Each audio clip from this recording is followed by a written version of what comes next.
CBS Radio Mystery Theater presents...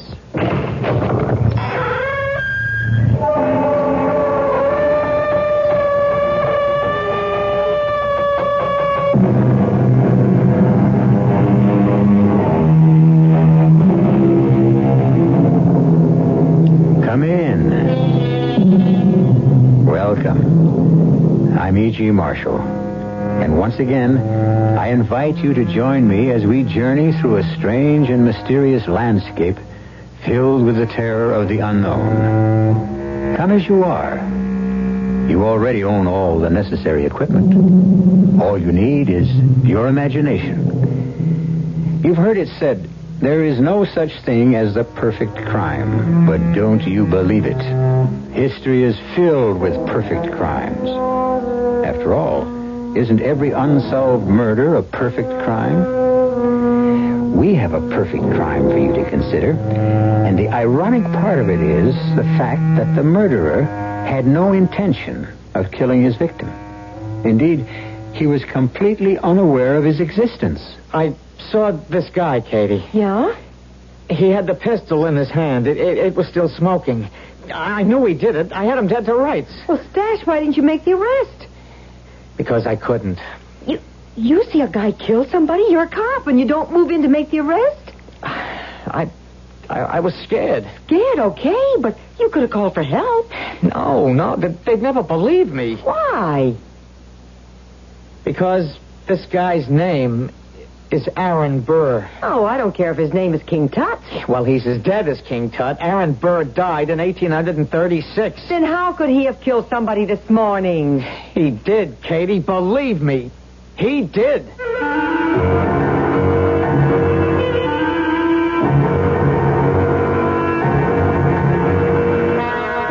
Our mystery drama, The Aaron Burr Murder Case, was written especially for the Mystery Theater by Sam Dan and stars Jack Grimes and George P.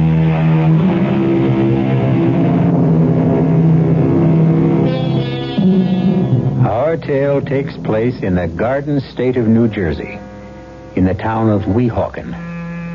Famous at one time for its ferry to Manhattan. But before that, long before that, Weehawken was notorious for a different activity. A dark, dangerous, deadly, indeed illegal activity. An activity we're about to witness. It is a misty morning. We're on a rocky ledge of the noble palisade that overlooks the majestic Hudson River. Two men, each dressed in dark and somber gray, face one another at a distance of 20 paces. Each man holds a slim but lethal-looking pistol, and each pistol barrel is exactly 11 inches long, as prescribed by the Code of Honor. Nearby, a small knot of quiet, darkly dressed spectators. And now, one of the spectators steps forward. He's an imposing, white-haired military officer. Gentlemen, it is my duty to remind you, indeed to implore you, even at this final moment, to attempt to settle your differences peaceably. Then are you both agreed that honor can only be satisfied by an exchange of fire? So be it. You will hold your pistols at your sides, muzzles pointing to the ground. When I say, present, you will raise your weapon to aim. When I say fire, each of you has 5 seconds in which to make his shot. Are you ready, Colonel Burr? Are you ready, Major Hamilton? Very well. Present. Fire! Cut! Print it! Marvelous! And now let us do it again. Honestly, George, must you drop plop like a wet lamp glued in a sack? Are we going to play the damn scene again, Mr. Paradis? I believe so, Mr. Daly. Do you know why? Please. Because you didn't play it the first time. The word play, gentlemen, must suggest lightness, imagination, spirit, a quality... I should have listened to my agent. All right, get up, George. It's method actor time. Leopold, I want the same Come on, setup. George. Now quit clowning around. Put Get a up. bush with snow-white roses at the very spot where he falls. And we can show his wound bleeding on the Come flowers. on, George. Don't go to sleep on us. There's no rest for the virtuous kid. Oh, yes, George. The next time you are shot, you must not sprawl to the ground like some pregnant hippopotamus. You are Alexander Hamilton. George. Financial wizard, soldier, statesman. George, is something the matter? Philosopher, aristocrat. You must die as you have lived. Delicately. Max, wait, Max. Something's wrong with George. Elegantly, gracefully. Max, he's sick. Sick? Oh, no, he can't be sick. He'll destroy my whole schedule. Something's wrong, Max. Something's wrong. George. He's got a funny look on his face. George, say you're all right. Say you're all right. He's unconscious. Look, blood. Blood? That's blood oozing out of his chest. Max, he's dead. He can't be dead. We haven't shot the love scenes yet. We need the police. Get one of those cops standing by the fence, officer. George, you're not dead. You're not dead. You can't do this to me, George. Okay. Just stand back, huh? Everybody. Officer, this man is dead. All right, then what's the trouble? Everybody has to stand back, huh? Hey, Chuck, call the ambulance. And nobody leave here, and don't anybody touch nothing.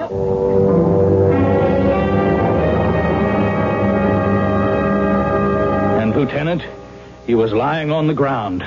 I didn't think anything of it until I looked very closely, and he was dead. Thank you, Mr. Daly. Is that all? For now. Am I, free to leave, Lieutenant? You're free to go, but you're not free to leave the location, I believe you movie people call it. Thank you. Yes. Swoboda, Yeah, Lieutenant. who's this actor who played the other part? Baron Burr? You seem to be an expert on this picture, Officer Swoboda. Well, I tell you, Lieutenant, I've been watching so much, I think I know everybody's lines. Well, maybe this is your big chance to get into the movies. No, not me, Lieutenant. You know, when the precinct gave me this special duty, I thought it'd be a piece of cake. These guys work too hard. They shape up before it even gets light. Well, Hollywood's lost, Weehawken's gained. Now, who did play Aaron Burr? Well, everybody heard of him, Tony Bellows. Yeah, we'll see him. But first, send in that one who's doing the St. Vitus dance outside. Oh, Mr. Maximilian Paradine. He's the big wheel. Yeah, well, let's start him spinning and see what we get. Okay, Lieutenant. Mr. Paradine? Yes? My name is Lieutenant Bauman. Sit down, please. Thank you indeed. Thank you for extending me hospitality in my own office. Oh, well, I'm sorry we took over your trailer, sir, but we needed a headquarters for this investigation. Your name is Maximilian Paradine? Everyone knows that. Now, sir, at approximately 7 a.m. this morning, you staged a duel between two actors, a Mr. George Rivers and a Mr. Tony Bellows. Is that correct? That is not correct. I staged a duel between Alexander Hamilton and Aaron Burr. In that time and in that place, for me, they were real people. Or can we say that you staged the duel between Alexander Hamilton and Aaron Burr as they were portrayed by George Rivers and Tony Bellows? Yes, we can say that. And somehow, in a manner yet to be determined, Mr. George Rivers was killed. Arrest me, Lieutenant. Arrest you? Why? I am guilty. Of what? Murder. Murder? Yes. I killed George Rivers. Mr. Paradine, at this point, I must advise you of your rights under the law. Lieutenant, I committed the deed. I shall pay the price. How did you murder George Rivers? In drama as in life, there is the inevitable, and so my artistry, my creativity could produce only the inevitable result. The death of Hamilton. Now, my concern is the death of George Rivers. I know. But at that time and in that place, they were one and the same. How did you murder George Rivers? I told you. What did you tell me? He died as a testimony to the truth of my genius. Now, look, I'm only asking how this happened. Very well. The average producer, writer, director, how would he make this picture? He would get the best box office names his budget could afford. He would shoot on some back lot in Hollywood. And as a result... But, sir... as a result, his alleged picture would have nothing of the mood, the spirit, the sense of being of Hamilton and Burr. What did I do? Look, all you really have to tell me... I know what I have to tell you. Hamilton and Burr, bitter rivals for power in the infant republic. Who do I cast? George Rivers and Tony Bellows, rivals for preeminence as the leading men in the American theater. Just as Hamilton and Burr vied for the affections of Miss Eliza Croy, I cast for that role Julia Starrett, who has just divorced Tony Bellows in order to live with George Rivers. Do you follow this? Yes, sir, but what I must ask you Do you understand how my actors now are under the same human tensions that tormented the people whom they portrayed? Sir, I only have a very... Hear me question. out. Now then, where do I stage the final fatal act of the tragedy? I go to the exact spot Hamilton and Burr chose for the denouement to their drama. The favorite dueling ground of the day. A field at the edge of the Palisades in Weehawken, New Jersey. Mr. Faraday. I not only place each of them in the precise positions they occupied on that fatal morning, I actually chose the morning itself. Wednesday, July 11th, 7 a.m. So, you see... Everything is exactly as it was. The hatred, the tension, the time, the place, and therefore the absolutely inevitable result. Well, what?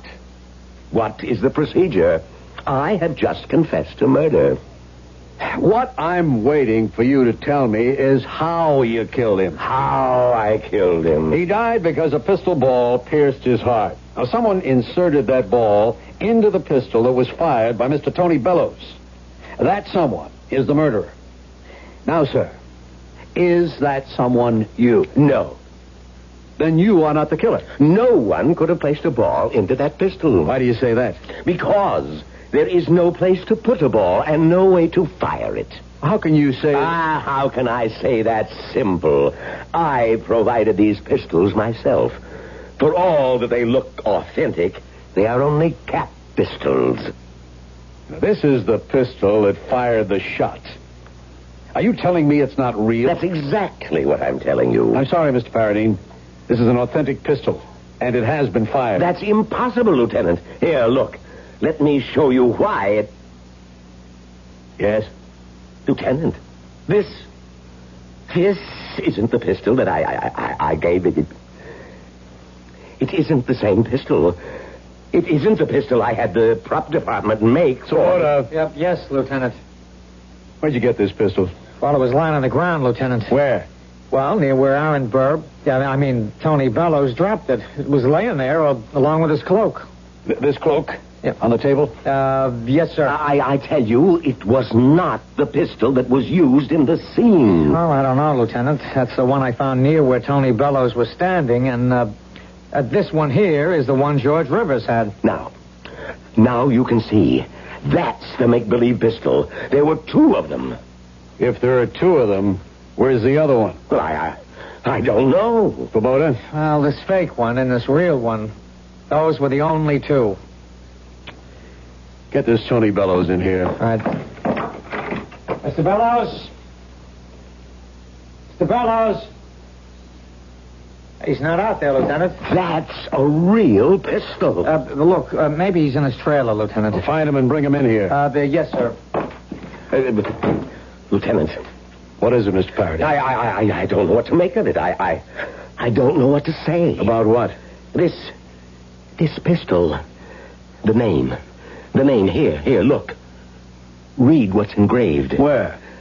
Just under the lock. Read it. It says... Aaron Burr.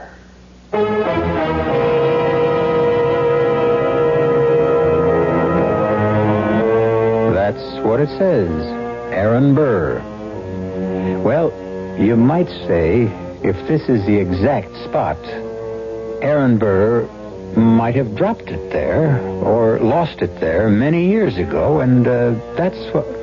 But no, this is no rusted, rotted relic. Indeed not. It is a well-oiled, well-kept, well-used weapon, and it has just been fired. But who fired it? Well, we still have 2 acts to go. Maybe we'll find out when I return with Act 2 in just a few moments.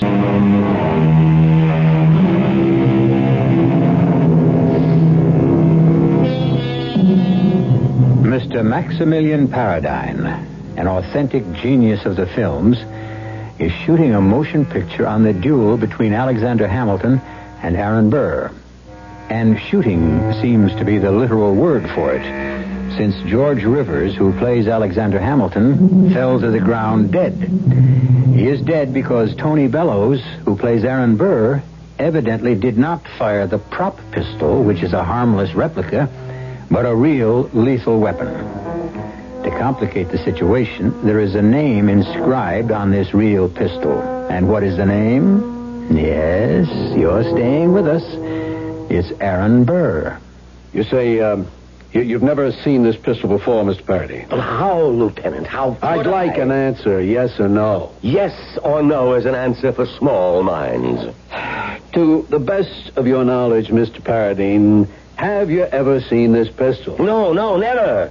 This is Aaron Burr's pistol. How do we know? It says so. His name is on it. How did it get here? You would have to ask Aaron Burr. Lieutenant? What is this, Svoboda? Tony Bellows, the guy who plays Burr, he's gone. What do you mean he's gone? Well, he's nowhere around. Impossible. He has a contract. This is a shooting Now, day. just hold it, Mr. Paradine.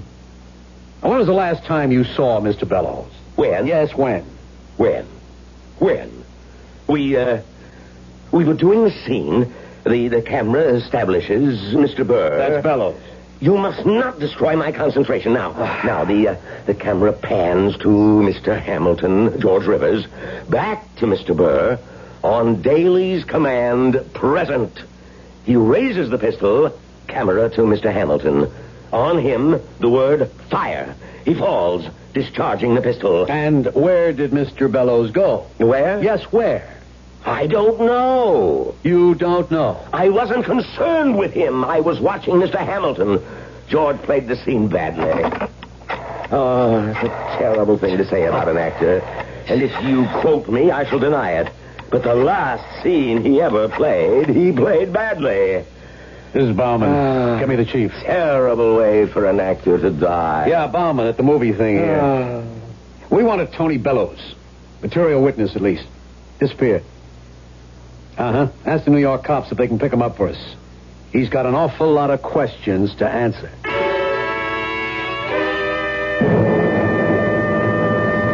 Now, Mr. Daly, you were the closest person to both parties during the dueling scene. Yes. What happened after the exchange of shots? Well, George Rivers fell to the ground. Now, we know that. Now, what about Aaron Burr? Well, Tony Bellows. I don't know. I wasn't looking at him.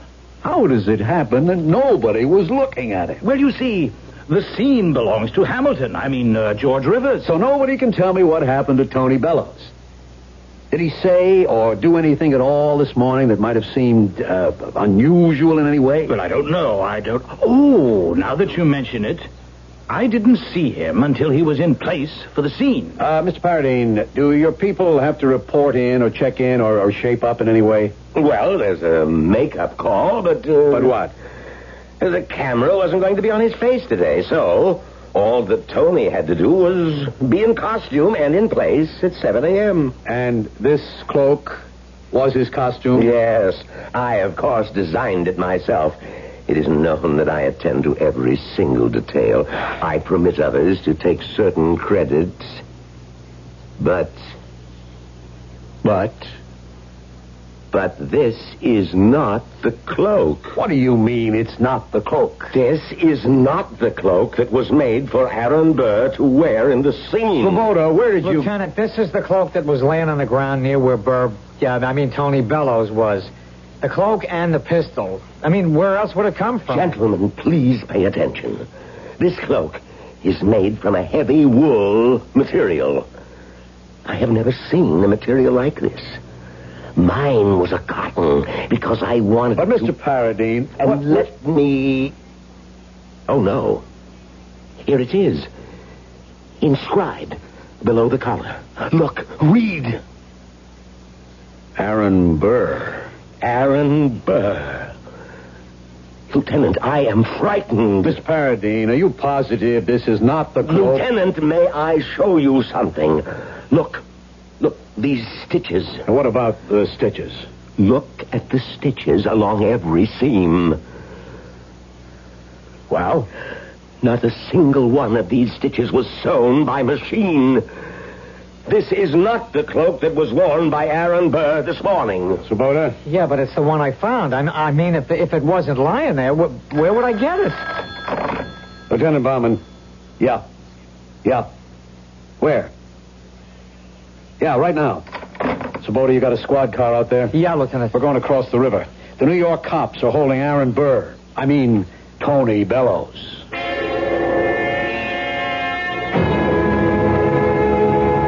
I was here all the time, Lieutenant. Here? Here in my apartment. Now, just a minute, Mr. Bellows. Are you telling me you were not on the set earlier this morning? That is exactly what I'm telling you. You better tell it from the beginning. All right. I got to bed late last night. We'd been, okay, I had a few. And the truth is, I did something for the first time in my whole career. I just overslept. I missed my assignment. And? Well, I was awakened by a persistent ringing of the doorbell. I kind of staggered out of bed. I mean, I was hungover, and I opened it, and there was a cop, and he said, "I'm wanted for questioning by New Jersey police in connection with the killing of George Rivers." I didn't even know he was dead. How would I know? You deny that you were on the set this morning? Oh, yes. You deny you fired the shot? How could I fire the shot if I wasn't there? But you were seen there, Mr. Bellows. Was I? Who saw me? The cast, the director, the crew, and this officer here, Patrolman Swoboda. Now, wait a minute. Officer, did you see me on the set this morning? Yes, Mr. Bellows, I did. Are you sure, officer? Yes, sir. Now, look at it this way, officer. You saw somebody in costume. You knew I was playing the part. Now, officer, realizing that my life could depend on your answer, just think. Did you actually see me, or did you naturally and automatically assume it was me? Well, Swoboda? Well, Lieutenant, now that it's put that way, I don't know. What don't you know? Well, I don't know if it really was him. I mean, sure, I thought it was him, but I couldn't put my hand on the Bible and swear. But if it wasn't him, who was it? I don't know. Mr. Bellows, have you any objection to coming back with us? No, Lieutenant. None at all. Will you excuse me while I change clothes? I'll just be a minute. Go ahead. Well, Lieutenant? All I know is somebody killed Alexander Hamilton. Now, listen to me. I'm talking like that flaky director. I mean, somebody killed George Rivers. Yeah, but who? Swoboda, you were there. You're a cop, a trained observer. Now, tell me, what did you see? Okay, I'm standing just inside the fence by the gate. I'm with Chuck and Smitty. They're not watching. I am. Okay, it's just about 7 a.m., so there's Hamilton. Yeah, I mean Rivers, and there's Tony Bellows, and they're ready to shoot. When was the first time you saw Tony Bellows? Yeah, well, that's just it. Now I can't be sure it was Tony Bellows. Okay, when was the first time you saw someone that looked like him? When? Well, just then. You mean you didn't see him on the set before? You didn't see him come out of the dressing room trailer? No, Lieutenant. Okay. They play the thing. They shoot. Now what? Well, I'm watching Hamilton. Yeah, I mean Rivers. I say to Smitty, I bet she makes him play it again. But Bellows, Tony Bellows, what about him? Yeah, I don't know. I'm not looking at him. Then there's all the noise and the commotion, and I run over there. George Rivers is dead. And all through this, you don't see Bellows? No, sir. We put in a call for the ambulance. And there's no sign of Bellows? Well, I don't see him, but I'm not looking for him. So you bring in the pistol and the cloak? The cloak. Now that you say it, something's bothering me. Before the shots, he's wearing a cloak, but after the shots, right after, I think, he's not wearing it. Now, why would he take it off? Swoboda, how would you know? You said you weren't looking at him. You were looking at Hamilton. Yeah, Lieutenant, but you don't have to look at somebody to be aware of him. You know what I mean? And I'm aware of the fact that he's not wearing a cloak. And I see him toss away the pistol, and I think there's another guy. What other guy? Who? I don't know. Another actor? I don't know. It don't look like any of the other actors. Who did it look like? It was something red. What are you talking about? Red? Why should I be thinking of the color red? Svoboda, this other guy. Who? If there really was another guy. Svoboda, don't you go kooky on me now. I'm trying to think, Lieutenant. I'm trying to remember.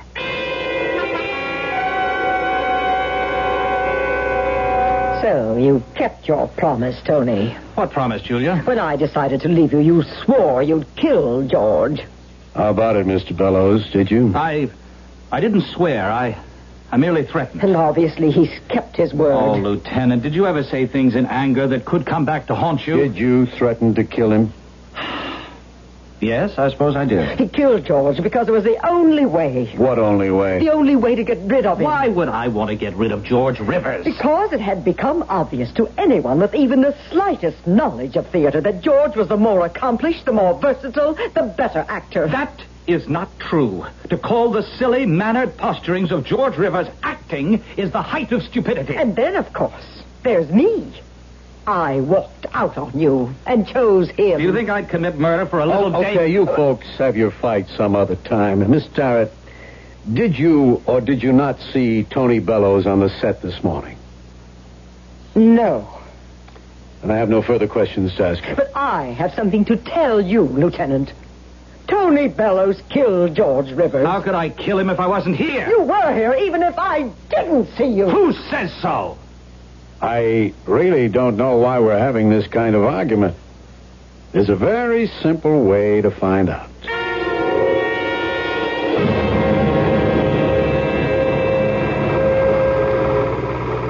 Hold it right there. No, it's no good, Mr. Paradine. You can't see his face. Ah, but you can see the cloak and the pistols so clearly. But I want his face. Keep the projector going. Is there any more film? Yes, Lieutenant, plenty of film, but nothing that will show you the face. How could you shoot a duel and not show the face of Are one you of the... telling me how to stage a dramatic scene? Well, it would seem to me that simple. Common sense would dictate. Everybody is a director. Now, look, there are two people in the duel. Why show only one face? Because you do not dilute the drama. If you were to show both, the concentration of the audience... If you'd have would shot be both faces, I'd have been able to prove that Tony Bellows was or wasn't here. I cannot be expected to destroy a dramatic scene for the benefit of the Weehawken, New Jersey Police Department. Now, look. Somebody played that scene with George Rivers this morning. Now, if it wasn't Tony Bellows, who was it? Who played the part of Aaron Burr?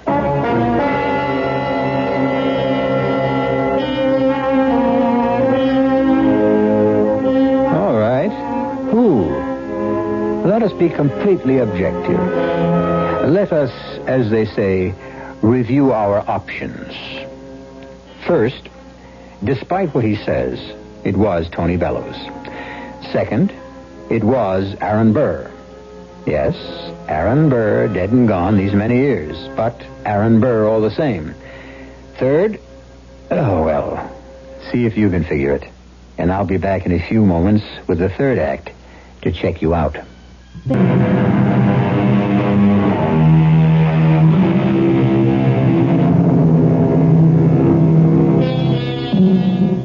George Rivers and Tony Bellows, two actors who hate each other in real life, are playing the parts of Alexander Hamilton and Aaron Burr, two people who also hated each other in real life.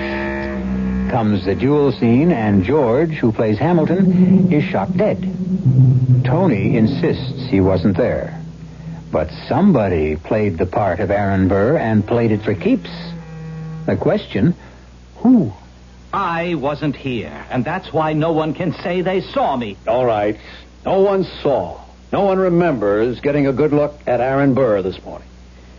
Now, if it wasn't you, Mr. Bellows, then somebody wore that cloak and used that pistol. Lieutenant, I can suggest a way out of the difficulty. The pistol. Whose fingerprints are on it? Things don't work out as conveniently for the police as they do for the movies, Mr. Paradine. There are no fingerprints on it. Lieutenant, Yes, Swoboda? red hair. Why do I remember a guy with red hair, bright red hair? Mr. Paradine? Anybody with red hair in the company? Red hair? Yeah. No. My philosophy is to use a redhead only as a lead. You see, if anyone else had red hair, it would... Yeah, I know. It would detract. What about this guy with red hair, Swoboda? I don't know. I'm just trying to put it together in my own mind.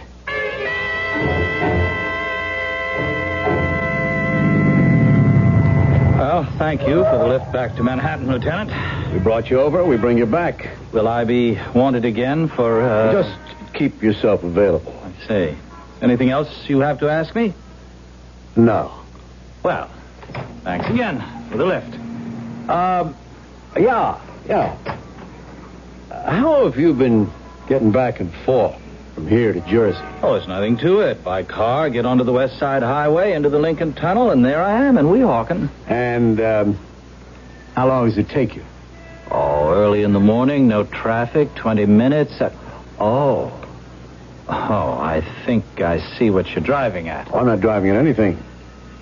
Where do you keep your car? They have a garage in the basement of the apartment house. Well, see you around, Mr. Bellows. Yeah. Once again, thanks for the lift. Well, while we're here, we'll ask. You in charge of this garage? Oh, I ain't in charge of nothing. I just work here. Police. Yeah, I know. I can always tell a cop. What time did you come on in the morning? 8 o'clock? Who's on before you get here? Nobody. The night man quits after he washes the cars. And what time is that? Well, he gets it all done by 3:30, 4 o'clock. So if someone picks up his car between 4 and 8 in the morning, there's no one here. That's the way it goes. When you got here at 8 o'clock, was Tony Bellows' car in the garage? Yes, sir, it was. And talking about Tony Bellows' car, I'm washing it now. I see. Anything else? Yeah, I noticed on the blackboard there you got some names. Mr. Bellows is one of them. What does that mean? Oh, those are the full-service customers. You see, each one is supposed to have their car washed every night in the week. Okay, thanks. You know what I always say, support the local cops. Hold it. You're washing Mr. Bellows' car now? Why? You can see why. It's filthy. Full of that Jersey mud and dirt. Was it that way when you came in at 8 this morning? It's been that way all day. It's the first chance I had to get at But it. if the night man washed it last night and it hasn't been used since, then how did it get so muddy? Could he have forgotten to wash it? Who, Jerry? Well, we call him Jerry the Elephant. He never forgets. And so, in the confusion after the shooting, you sneaked off the set. I did not. You got into your car. No. You drove back across the tunnel and into your garage, and you were upstairs before the day man showed up. It isn't true. But you forgot one thing. A car is washed every night. You got it dirty when you took it out. I didn't take it out. Then how did it get full of mud? I don't know. Yes, I do. The night man didn't wash it. He swears he did. Oh, he's lying. Plenty of times he forgets or he's too lazy. And I pay good money for that service. You're not getting your money's worth. Why didn't you complain? Well, I did. To whom? To his boss, naturally. If we asked his boss, would he remember your complaining? If the night man makes a habit of forgetting to wash your car, wouldn't the day man notice? Should we ask him? What would he say? Let me alone. Just let me alone. I didn't kill him. I did not kill him. Yes, we'd better let you alone for a while. Have something to drink. Relax. Think about it.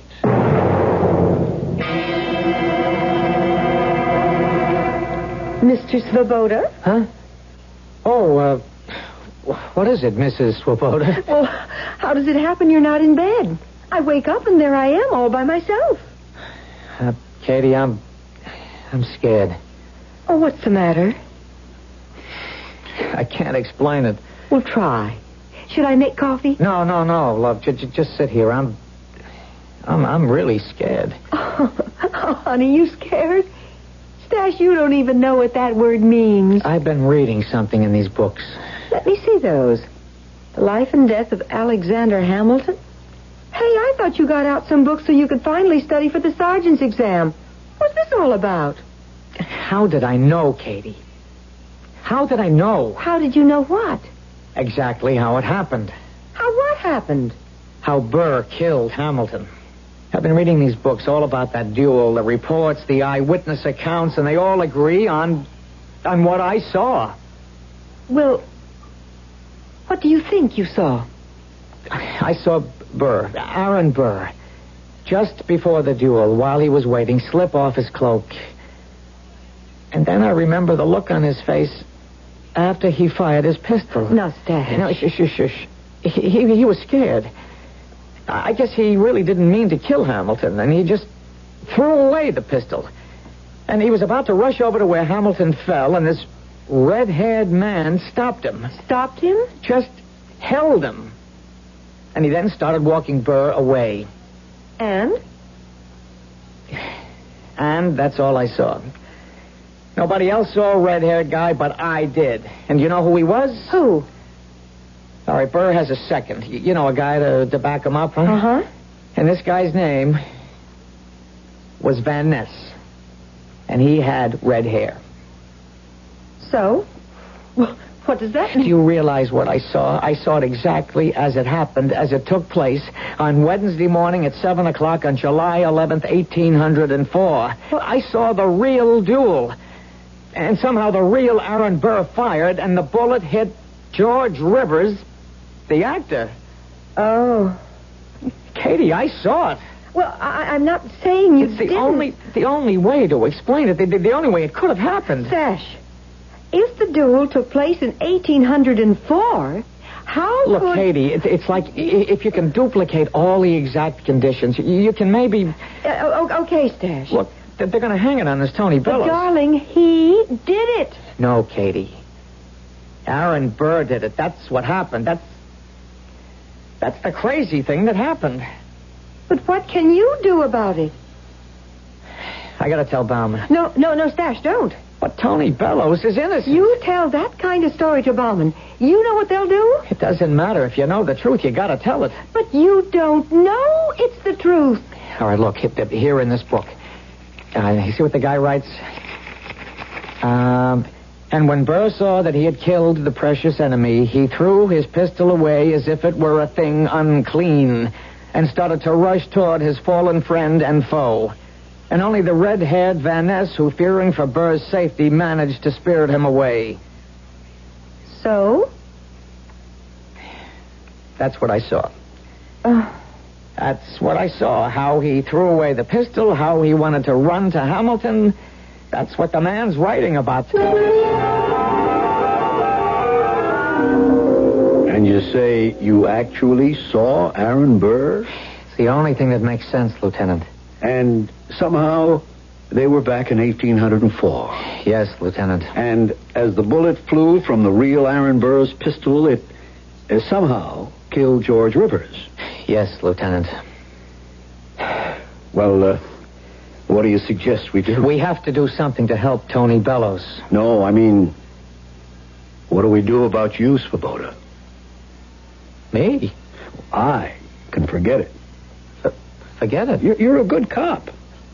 Lieutenant, do you think maybe Look, cops are human like everybody else. We're not supermen.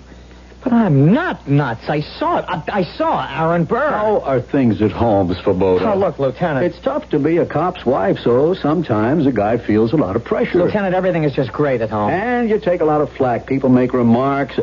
A cop is everybody's favorite target. You know, they used to call us flat-feet and bulls. Today, we're pigs and fuzz. It can get to a guy. Lieutenant, all that rolls off my back. I know what I saw. You want to go on sick leave? Oh, is that how it is? How else can it be?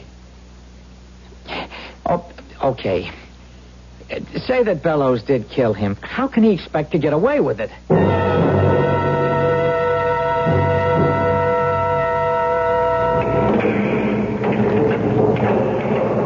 I'll let you know when I'm ready to leave, guard.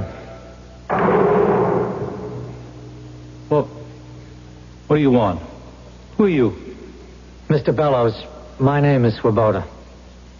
You look familiar. Oh, you're the cop who was on the set. Huh. Why are you here? I heard the verdict. I'm sorry. 20 years. 20, and I'm innocent. Believe me, I'm innocent.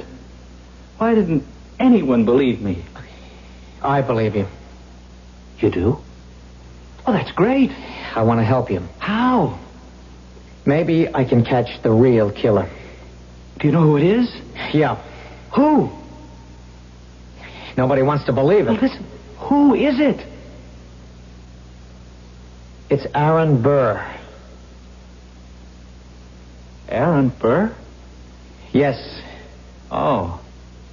Well, thanks a lot for dropping by, officer. I really appreciate it. It's true. Oh, sure. I can't tell my superiors about it because they'd never buy it. Well, no, of course not. But I'm going to work on it independently. Yeah, you do that. I just came by here to tell you that you still have a chance. Not much of a chance, but it's all there is. Oh, that's great. What is it? Well, the next time that July 11th falls on a Wednesday, I'll be there. At that field at 7 a.m.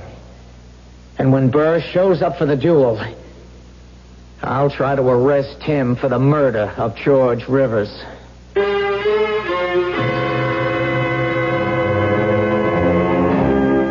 That will be 7 years from now.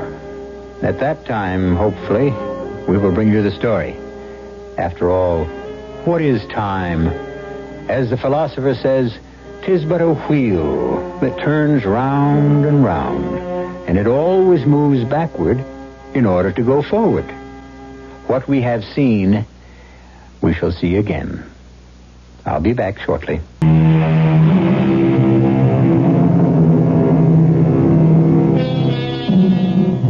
Was Mr. Tony Bellows really home asleep during the duel? Did Officer Svoboda really see Aaron Burr and his second, Mr. Van Ness? We never take sides around here. We serve the feast and let each help himself to those dishes that please him best. Certainly there is nourishment enough to sustain both points of view. Our cast included Jack Grimes, George Petrie, Joan Shea, William Redfield, and Leon Janney. The entire production was under the direction of Hyman Brown. And now, a preview of our next tale. I knew there was something mysterious going on in this house. Something was wrong. Maybe it wasn't as deadly as Mayette had claimed. But I felt certain it wasn't as innocent as her father had asserted. And I also knew that I wasn't going to rest until I found out. I got out of bed and dressed myself. And I walked quietly to the door. And I turned the handle. And that's when I discovered that it was locked. Locked from the outside. I walked to the window. And I discovered that I couldn't open it. And now I knew with crystal clarity I was a prisoner. Radio Mystery Theater was sponsored in part by Anheuser-Busch Incorporated, brewers of Budweiser. This is E.G. Marshall inviting you to return to our Mystery Theater for another adventure in the macabre. Until next time, pleasant dreams.